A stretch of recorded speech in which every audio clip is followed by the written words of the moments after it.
오늘부터 세례 요한의 그는 흥하여야 하겠고 나는 쇠하여야 하리라는 주제를 가지고 다루려고 합니다.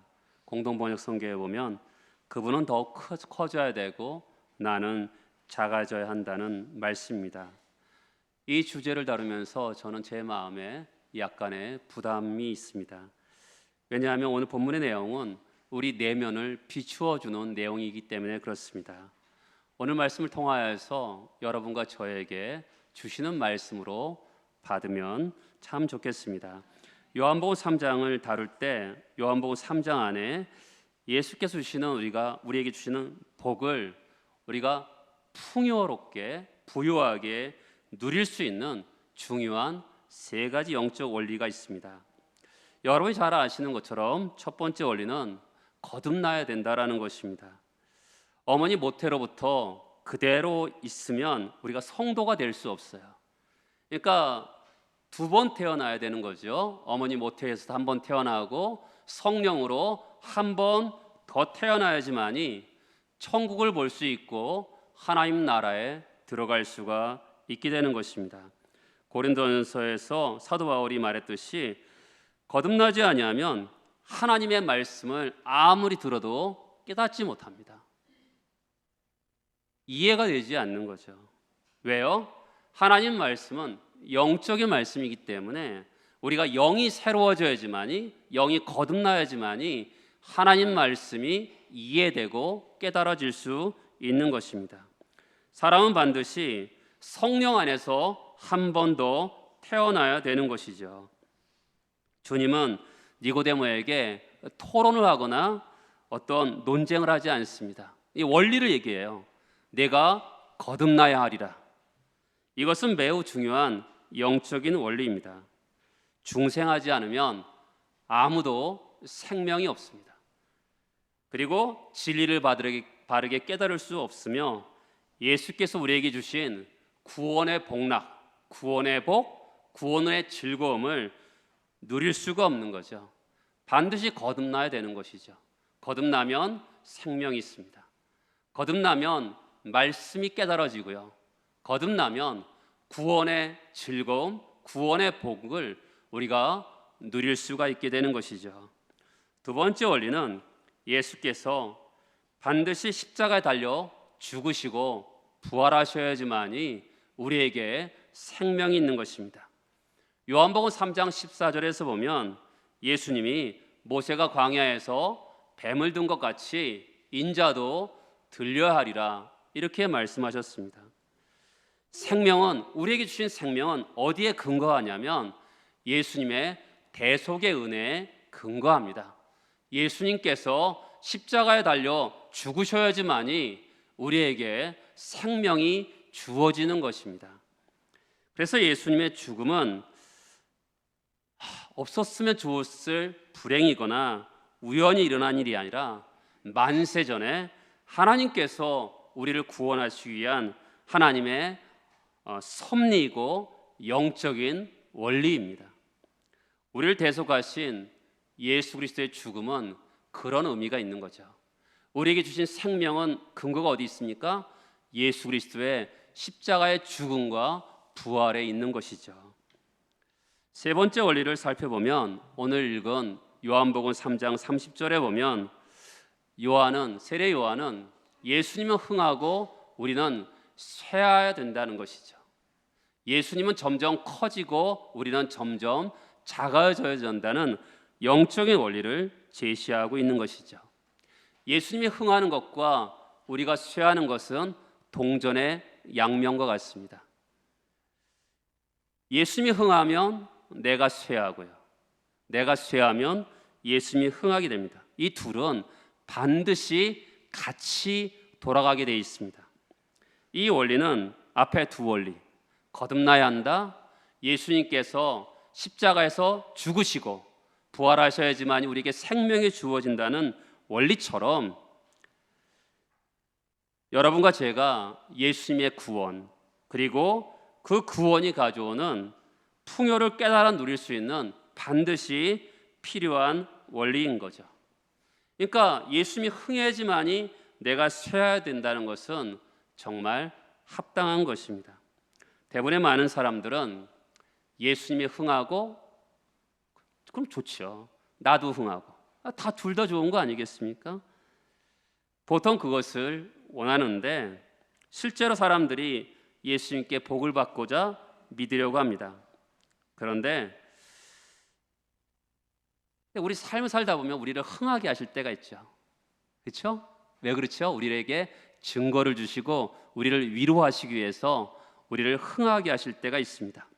그리고 한국 교회도 지난 몇십 년 동안 하나님께서 우리를 한국 교회를 흥하게 하셨습니다. 그런데 우리는 요한계시록에 나오는 한 장면을 주의 깊게 볼 필요가 있습니다. 요한계시록에 보면 종말에 주님께서 명예와 존귀의 상징인 면류관을 이 땅에서 믿음으로 살았던 수많은 성도들에게 그들에게 면류관을 씌우면서 축복하시는 것을 보게 됩니다. 그런데 그때 면류관을 씌운 성도들이 어떻게 한 줄 아세요? 그들이 받은 존귀와 영광을 감당하지 못하고 면류관을 예수님께 다시 드립니다. 우리는 흥하고 예수님은 흥하고 우리는 쇠야 한다라는 세례 요한의 이 말을 타협 없이 문자 그대로 받아들여야 되는 것이죠. 우리가 사는 시대는 너무나 쉽게 타협하는 경향이 있습니다. 예수님이 잘 되는 만큼 나도 잘 되고 싶다 하면서 이 시대의 정신과 편승하는 경향이 있습니다. 이 대목에서 우리는 선을 확실하게 그어놔야 돼요. 나에게 존귀와 영광을 주시는 것은 그걸 감사하고 누려야 되죠. 한편으로는 황송한 마음으로 나에게 주신 존귀와 영광을 면류관을 벗어서 그분에게 돌려드리면서 사는 그런 시대를 우리는 살아야 될 것입니다. 예수님만 좋으면 병들어도 좋고 건강해도 좋고 예수님만 좋으면 남들처럼 잘 풀리지 않아도 좋고 예수님만 좋으면 좀 뒤처져도 됐고 그렇게 선을 그으면서 살아야 되는 것이죠. 부디 주님이 잘 되는 것도 좋지만 나도 잘 되었으면 좋겠다라는 헛된 기대를 버리고 예수님만 잘 되면 예수님만 흥하면 나는 어떻게 돼도 괜찮습니다라는 마음으로 이 시대를 살아가면 참 좋겠습니다. 너무나 많은 사람들이 예수님이 주신 복과 선물을 놓으려고 하지 않습니다. 놓아야 되는데 놓으려고 하지 않아요. 주님 한 분으로 충분합니다. 주님이 내 전부입니다. 내 인생에 필요한 한 분은 당신입니다. 이런 고백을 해야 되는데 이런 고백이 점점 이루어져 가고 있는 거죠. 여러분 다니엘서에 보면 사드락과 메삭과 아벳느고가 풀불에 들어갈 상황이었습니다. 그런데 어떻게 고백하죠? 하나님께서 능히 이 풀무불 가운데서 건져 주실 것입니다. 그러나 그리 아니하실지라도 하나님을 버리지 않겠습니다라고 고백하는 거죠. 성경 전체에서 계속적으로 표현하는 것은 내 생명보다 주님을 선택하는 것이 성경의 정신인 것을 우리가 분명히 알아야 돼요. 오늘 본문의 세례 요한이 말한 그대로 그분은 흥해야 하고 여러분과 저는 쇠해야 된다. 이것은 논쟁이나 변론할 일이 아닙니다. 원리를 제시하기 때문에 주님이 이렇게도 하고 저렇게 돼야 된다 이렇게 않고 우리에게 삶의 방식으로 제시하고 있는 것이죠. 이렇게 해야겠고 이렇게 하리라. 여러분과 제가 세상을 살아가는 방식으로 제시하고 있다는 것을 잊어서는 안 돼요.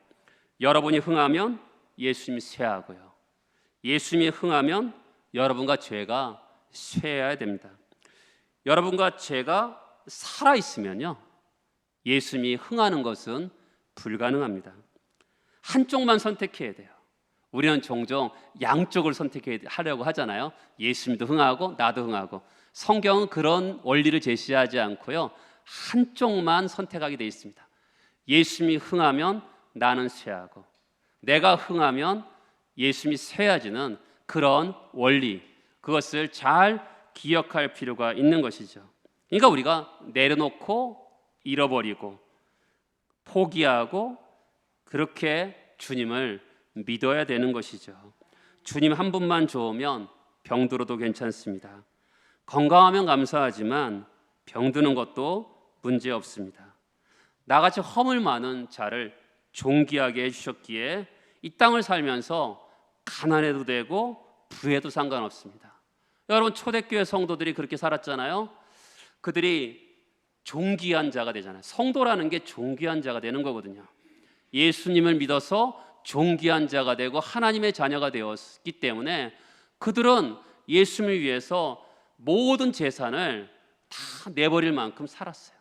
핍박이 왔는데 물질에 대한 핍박이 왔거든요.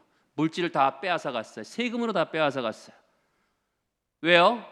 예수님 한 분으로 충분합니다라고 그들이 그렇게 살았기 때문에 지금까지 한국에 교회가 세워질 만큼 놀라운 일들이 있었던 것이죠. 한쪽만 선택해야 돼요. 두 쪽 다 선택하면 안 되는 거죠. 주님이 전부입니다. 주님이 나의 하나님이면 충분합니다. 내 인생에 유일하게 필요한 분은 예수님입니다. 이런 고백이 필요한 것이죠. 여러분, 이 고백은 얼마나 순전하고 강력한 고백인지 다시 한번 이 시대에 회복되어야 될 고백입니다. 한 번의 시도로 끝나는 것이 아니라 우리가 평생 걸려서 살아내야 될 영적인 원리입니다. 오늘 이 시대 정신에 함몰되지 않고 우리가 살아내야 될 핵심적인 영적인 원리인 것이죠. 오늘 남아있는 시간 동안은 내가 쇠해야 하리라는 이 주제를 다뤄보고자 하자 합니다. 다음 주는 어떻게 하면 쇠하는지 방법을 얘기한다면 오늘은 여러분과 제가 쇠하고 있는지 집중해서 생각해 보고자 합니다. 성경은 성도들의 신앙생활에서 가장 큰 원수는 자아라고 합니다. 물론 우리의 진짜 원수와 대적은 마귀죠. 마귀입니다. 그런데 왜 성경에서 우리의 가장 큰 원수가 자아, 이 옛사람이라고 하냐면 그것은 마귀가 우리를 유혹하는 가장 첫 번째 도구가 자아이기 때문에 그렇습니다. 창세기 3장에 보면 마귀가 아담과 하와를 유혹합니다. 내가 동산 중앙에 있는 나무 실과를 먹으면 선도 알고 악도 알아서 하나님처럼 될 것이다. 그의 자아를 유혹합니다. 옛사람을 부추기는 거죠. 심지어 예수님이 세상에 오셔서 공생애를 시작하실 때 마귀가 예수님을 세 가지로 시험합니다. 첫 번째 시험과 두 번째 시험에서 마귀가 동일한 언어를 사용합니다. 내가 하나님의 아들이거든. 여러분, 예수님께 육체로 이 땅에 오셨어요. 그때 예수님의 자아를 부추긴 거죠. 내가 하나님의 아들이거든. 그러면서 죄를 짓게 유혹을 합니다. 사람의 몸을 입고 온 예수님도 그렇게 유혹했는데 하물며 우리의 자아를 부추기면서 얼마나 더 사탄이 유혹하겠습니까? 정말 우리가 살아서 꿈틀거리도록, 그렇지? 우리 자아가 살아서 꿈틀거리도록, 우리 자아가 죽어야 되는데 우리가 자아가 살아서 꿈틀거리도록 이 마귀가 우리를 유혹하는 것이죠.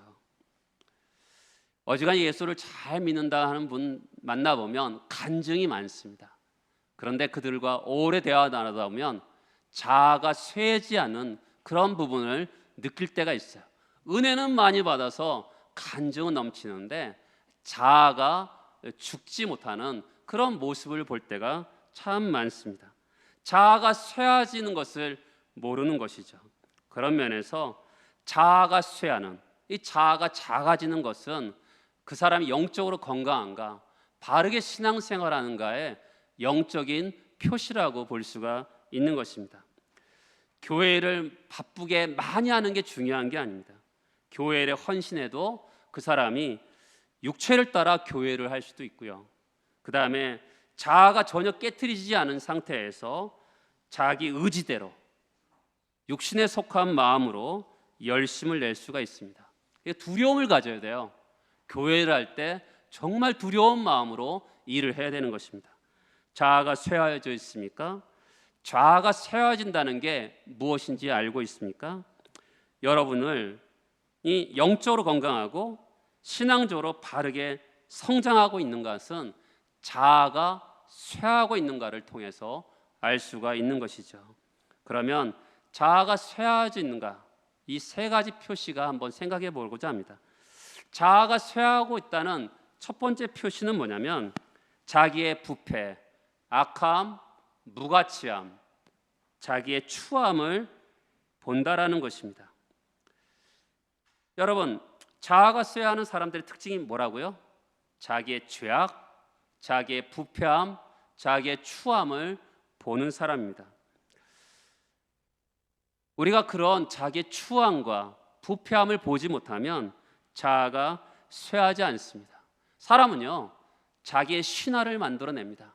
나는 이런 사람이야 하면서 자기의 신화를 만들어내지 자기의 자아를 정확하게 보려고 하지 않습니다. 그렇게 하면 자아가 쇠하여지지 않습니다. 말할 수 없을 만큼 참혹한 여러분의 부패한 실상을 본 적이 있습니까? 내가 얼마나 죄인이고 내가 얼마나 하나님 앞에 무가치하고 내가 얼마나 추한 존재인지를 하나님 앞에 본 적이 있습니까? 여러분들이 범죄 행위를 하라고 말하는 것도 아니고요, 겉으로 표가 나게 죄를 지으라고 얘기하는 것도 아닙니다. 예수님이 음욕을 품고 여자를 보는 자마다 마음에 이미 간음하였다고 합니다. 여러분의 마음의 도모와 머리의 생각이 얼마나 부패한지를 보신 적이 있습니까? 자기의 그런 모습을 봐야지만이 영적으로 자기가 쇠하여지는 것입니다. 사람들은요, 자꾸만 자기를 신화를 만들어냅니다. 여러분과 제가 어머니 모태부터 태어날 때 말할 수 없는 죄인으로 태어납니다. 악함과 추함과 부패함과 무가치함이 가득한 존재입니다. 이 사실이 직시해지만이 여러분들의 자아가 쇠해지는 것입니다. 그래야지만이 예수가 흥하는 것이죠. 예수님이 흥하는 것입니다. 신앙생활하면서 하나님 앞에서 나는 이렇게 악한 존재입니다라고 절절히 고백한 적이 있습니까? 그런 것이 무엇인지 아십니까? 자아가 쇠하는 첫 번째 중요한 방법은 자기의 부패성을 보는 것입니다. 누구에게 말하고 싶지 않을 만큼 자기의 바닥이 보이는 것을 본 사람이에요. 나 바닥이 정말 여긴 줄 알았는데 더 끝까지 내려가는 바닥을 본 사람이 자기의 자아가 쇠해지는 것을 경험하는 것입니다. 나 안에는 기대할 만한 것이 아무것도 없다고 고백해야 돼요. 세상은 어떻습니까? 다 너는 할 수 있어라고 얘기하는 세상입니다. 그러나 세상은 우리의 본성이 얼마나 부패한지에 대해서 말하지 않습니다. 여러분들이 자아가 쇠하지 않으면 예수님이 흥할 수가 없습니다. 예수님이 흥하지 않으면 하나님의 은혜가 보이지 않아요. 여러분, 우리가 하나님 앞에 죄를 토로하면서 내가 너무나 죄인입니다라고 고백할 때 하나님의 은혜가 물붓듯이 쏟아지는 것을 경험한 적이 있습니까? 그것은 자아가 쇠한 사람만이 은혜를 경험하는 거예요. 나는 그래도 괜찮은 사람이라고 생각하는 사람은 하나님의 은혜가 임하지 않는 거예요. 내가 얼마나 부패하고 악한 존재인지를 하나님 앞에 토로할 때 그 십자가 은혜가 깨달아지고 십자가의 그 불같은 사랑을 경험하게 되는 것이죠. 두 번째로 우리의 자아가 쇠해지고 있음을 알 수 있는 중요한 방법은 자기 중심성에서 얼마나 벗어나는지 확인하는 것이에요. 사람들은요, 모태에서 죄를 가지고 태어난 사람은 자기 중심성이 있어요. 온 우주가 자기예요. 중심이 자기에게 있습니다. 주변 사람들은 들러리라고 생각합니다. 내가 중심에 서 있어요. 하나님과 이웃도 주변에 밀어내고 자기를 중심에 차지합니다. 이웃은 나를 위한 도구일 뿐이죠. 그것이 세상 사람들의 보편적인 생각입니다. 그러나 이처럼 자기 중심성을 가지고 있는 우리일지라도 자아가 쇠해지면 자기 중심성에서 벗어납니다. 자기 중심성이 벗어나고 있는 것을 어떻게 알 수 있을까요? 여러분, 자기에 대한 관심이, 자기 중심성이 강한 사람은요, 모든 것이 자기에게 관심이 몰두하게 되어 있습니다. 어떤 방식으로 함몰하죠? 자기 생각, 자기가 한 일, 자기가 한 말, 자기가 바라는 것, 자기가 겪은 일, 자기 앞에 있는 어려움만 보여요. 자기 중심성의 또 다른 표현은 뭐죠? 자기를 보호합니다. 남들이 자기에게 대해서 말하는 것을 허용하지 않아요. 누군가에게 말할 때는 사랑의 말을 해야죠. 근데 듣는 입장에서요, 상대방이 마음대로 말할 수 있도록 허락할 필요가 있어요. 누군가 여러분들에게 지적하면 그 사람에 대해서 마음을 닫지 말고 한번 마음을 활짝 열어서 생각해 보세요. 나는 그런 말 들을 만한 사람이야. 이렇게 마음을 활짝 열어둬야 돼요. 그렇죠? 사람은요, 자기 중심성 있는 사람은 마음을 확 닫아버리고, 그렇죠, 자기가 그런 인간이 아니라고 생각하죠. 사실은 정말 은혜 받은 사람이라면 나는 네가 말하는 것보다 훨씬 더 악한 존재야, 이렇게 생각해야 되는 것이 성경적인 거거든요. 교회 공동체 안에서 교제하는데 좋을 말만 하면 우리 안에 어떤 영광과 복됨이 있겠습니까? 누군가에게 말할 때 조심조심 사랑의 마음을 담아서 이야기하지만, 어떤 사람이 우리에게 말할 때 절대로 억울해하지 않고 잘 들어야 됩니다. 그것이 성도의 교통이죠. 내게 나쁜 말을 하고 나쁜 행동을 한다고 그 사람을 무조건 멀리한다면 아무 일도 일어나지 않습니다. 자기를 그런 방식으로 보호하고 옹호하면 어떤 변화도 일어나지 않아요. 여러분 자신을 이웃들의 그냥 평판에 그냥 내버려 둬보세요. 참된 재판관인 하나님께서 하나님 앞에 자신을 맡기고 여러분을 마음껏 쇠락해지는 모습을 한번 지켜보시기 바랍니다. 자아가 쇠하면 놀랍게도 하나님의 은혜가 쏟아집니다. 여러분, 자기의 중심에 똘똘 뭉쳐 있다가 하나님을 바라보는데 자기 중심성에서 벗어나서 자기 생각과 자기 말과 자기 행한 데서 벗어나서 하나님을 바라보면 하나님의 은혜의 문이 열리면서 우리에게 은혜가 쏟아집니다. 여러분, 그것은 경험한 사람만이 알아요.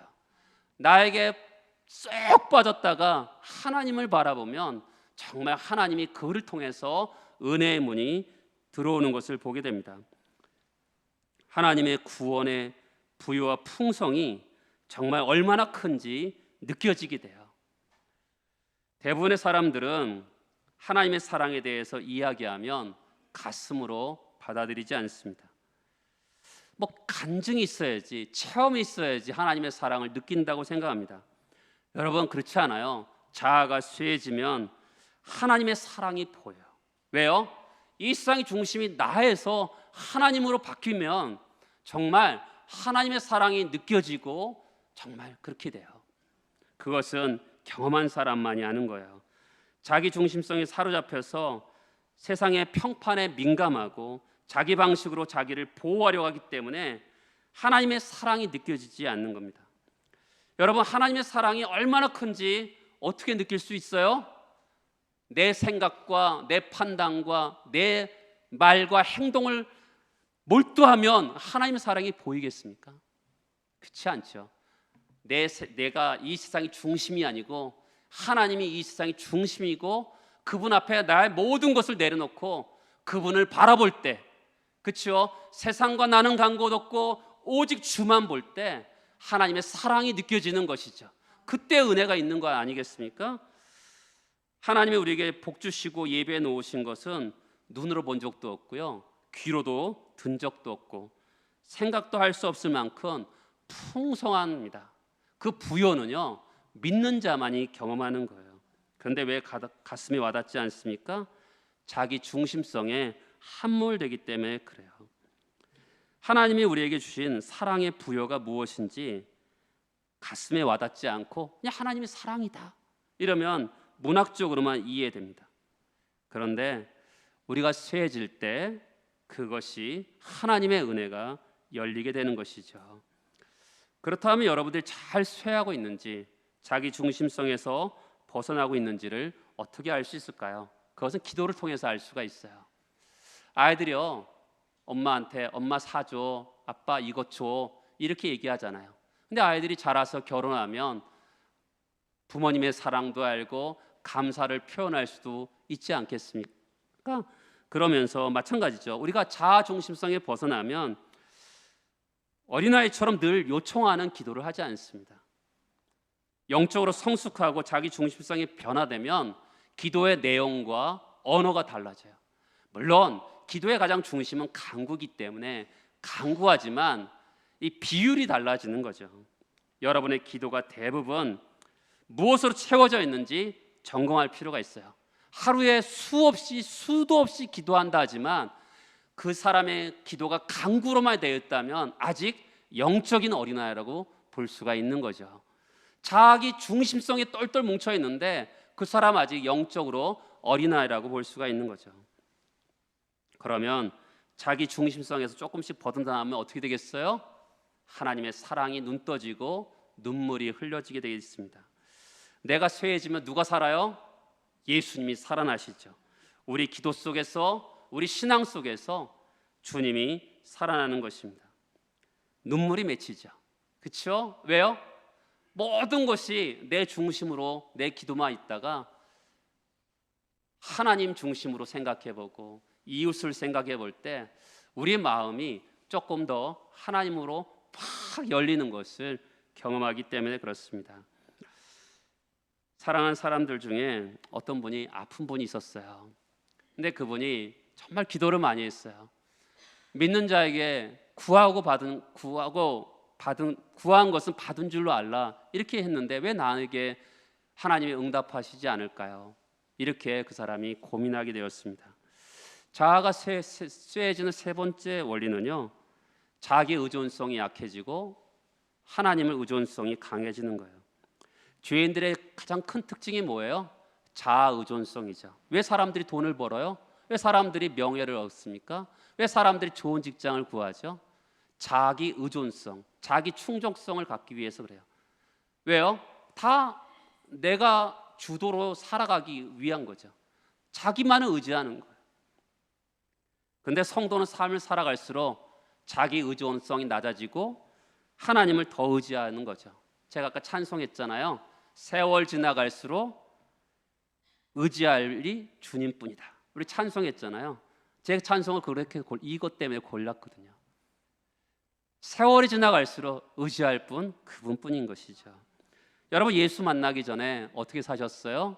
예수님을 믿은 후에는 또 어떻게 살았습니까? 사실은 우리는 예수님이 조금만 도와주면 된다고 생각하면서 기도할 때가 있어요. 하나님, 많이도 안 하고요, 조금만 도와주면 좀 내 삶이 나아질 것 같아요. 그렇게 생각하며 살았습니다. 그런데 살면 살수록 어때요? 의지할 것뿐입니다. 우리는 어떻습니까? 사실 너무 약하고요, 세상은 너무 강하고 마귀는 집요하게 우리를 공격합니다. 그래서 세상을 어떻게 살아가야 돼요? 의지할 것뿐이죠. 사실은 우리가 신앙에 관련된 것만 예수님을 의지하다가 좀 살아가면서 직장생활, 가정생활도 예수님을 의지하면서 살아갑니다. 어쩔 때는 세상 사람들이 별거 아닌 것 같은데도 주님을 의지할 때가 있습니다. 주여 하면서 주님을 의지합니다. 왜냐하면 주님이 주시지 않으면 얻을 수 있는 게 없다고 생각하기 때문에 그렇습니다. 저는 기도할 때 사실 소리내서 기도하지 않습니다. 그렇지만 어느 때 주여, 아버지 이렇게 소리를 냅니다. 왜냐하면 그분을 부르는 것이 너무나 좋기 때문에 그렇습니다. 주님을 의지한다는 것은 이 세상에서 굉장히 중요한 거예요. 여러분, 자아가 쇠한다는 게 뭐죠? 자아 의존성, 자기를 의지하면 안 되는 거예요. 제가 그랬잖아요. 믿음이 뭐예요? 믿음은 하나님은 다 하실 수 있다는 거예요. 나는 아무것도 아닌 존재라는 것을 알 때 그분을 의지하게 되는 거거든요. 여러분은 나는 어느 정도 할 수 있다고 생각하십니까?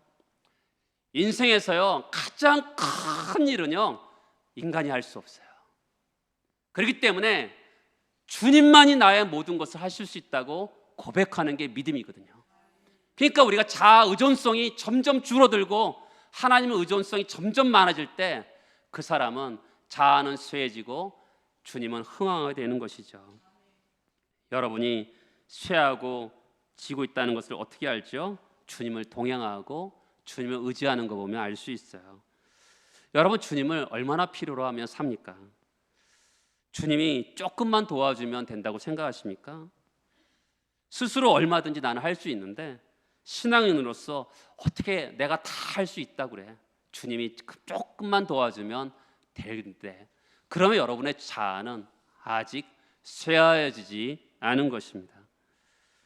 아직도 자기가 얼마나 부패하고 추한 존재인지를 모르는 것이죠. 주님과 동행하고 주님을 의지하지 않으면 나는 어디에도 갈 수 없다라는 인식하지 못하는 거죠. 그렇게 살다가 어떻게 되죠? 언젠가는 주 없이 살 수 없네, 이렇게 되는 거예요. 주님만 나의 전부입니다. 주님만 있으면 됩니다. 주님 한 분으로 충분합니다. 다른 어떤 것도 필요하지 않습니다. 이렇게 고백하게 되는 것이죠. 제가 종종 말씀드리잖아요. 제가 아플 때, 제가 눈이 아팠는데 그 하나님께서 능히 풀무 가운데서 건져 주실 것이고 그리 아니하실지라도 하나님을 버리지 않겠다는 그 말씀을 제가 붙들었어요. 눈이 실명한다 하더라도 제가 절대로 하나님을 버리지 않겠습니다. 그 고백이 뭐예요? 나에게는 하나님이 전부입니다라고 고백하는 거거든요. 여러분, 그 고백 쉽지 않습니다. 그냥 입술로 할 수도 있어요. 그런데 정말 마음으로 하는 거 쉽지 않습니다.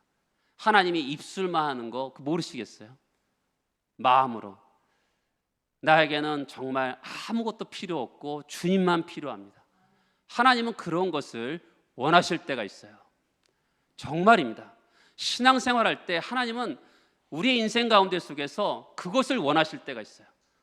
오로지 주님만입니다. 오로지 당신만입니다. 이런 신앙이 주님이 흥하는 거거든요. 신앙의 연조가 더해가면 갈수록 여러분의 신앙생활의 모습은 어떤 모습을 가지고 있습니까? 주님의 은혜 때문에 나는 쇠하고 죽어야 한다는 것을 느끼면서 신앙생활하고 있습니까? 잘 죽읍시다. 우리가 쇠약해져야지만이 하늘이 열리고 주님이 흥왕하게 됩니다. 우리가 쇠해지면 어떻게 되죠? 이웃이 살아납니다. 이웃이 유익을 얻습니다. 근데 참 놀랍게도 내가 쇠해지고 없어지면 신기하게도 예수님이 부활하신 것처럼 측량할 수 없는 방법으로 우리를 살리시는 거죠. 그러니까 죽으면 살아나는 거죠.